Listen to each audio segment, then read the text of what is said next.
KCR welcome. ఎందుకంటే 2 సంవత్సరాల తర్వాతనైనా ప్రజా సమస్యలు ఉన్నాయి, వాటి మీద కొట్లాడదాని బయటికి రావడం అనేది ఒక ప్రజాస్వామ్యయుత వాతావరణం. మేము దాన్ని వ్యతిరేకించాం, కానీ చాలా సమాధానాలు చెప్పాల్సిన అవసరం ఉంది. అట్లనే అసెంబ్లీకి కూడా రా. మీ పార్టీ సర్వం సంకనాక ముందే బయటికి రావడాన్ని మేము ఆహ్వానిస్తూనే ఈరోజు ఎన్ని రకాల సమస్యలకు మీరు మీ పార్టీ కారణమైందో కూడా ప్రజల ముందు సమాధానం చెప్పాల్సిన అవసరం ఉంది. దాని కొరకు నేను రమ్మనేది ఏదో చుట్టపు చూపుగానో కొత్త పెళ్లి కొడుకుగానో తెలంగాణ రాజకీయాల్లో వచ్చిపోమని చెప్పడానికి కాదు. ఒక కొత్త కల్చర్, మామూలుగా ఎంప్లాయీస్లో వర్క్ ఫ్రమ్ హోమ్ లెక్క వర్క్ ఫ్రమ్ ఫామ్ చేసి ఇన్ని రోజులు కాకుండా, మీ కొడుకు మీ అల్లుడి వల్ల కాకుండా మీ బిడ్డను బయటికి వెళ్ళగొట్టి ఇప్పుడు ప్రజా జీవితంలోకి రావడాన్ని ఆహ్వానిస్తూనే ఈరోజు కాళేశ్వరం గురించి ఎందుకు మాట్లాడడానికి నోరు రాలే? పాలమూరు రంగారెడ్డి గురించి మాట్లాడుతున్నావు. పాలమూరు రంగారెడ్డి కాంగ్రెస్ పార్టీతో పొత్తులో 2004 నుంచి పొత్తుతో ఉన్నప్పుడు మాట్లాడలేదు. ఎప్పుడో అంజయ్య గారు కట్టిన జూరాల గురించి మాట్లాడుతున్నారు.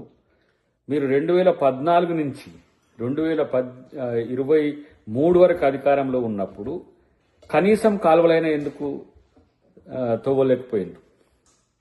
ఇలా పాలమూరు రంగారెడ్డి గురించి చర్చ పెట్టే ముందు కల్వకుర్తి లిఫ్ట్ ఇరిగేషన్ అనేది ఆల్మోస్ట్ ఆల్ కంప్లీట్ అయిన దాన్ని ఎందుకు దాన్ని కంప్లీట్ చేయకుండా పెట్టినరో మీరు ఇలా చెప్పాల్సిన అవసరం ఉంది. దీంట్లో వెనుక మర్మం ఒకే ఒకటి, మళ్ళీ తెలంగాణ ఆంధ్ర మధ్యన జలజగడాలు లేపడం ద్వారా, తెలంగాణ సెంటిమెంట్ను రగిల్చడం ద్వారా రాజకీయ లబ్ధి పొందాలనే ఒకే ఒక వ్యూహం దీంట్లో కనబడుతున్నది.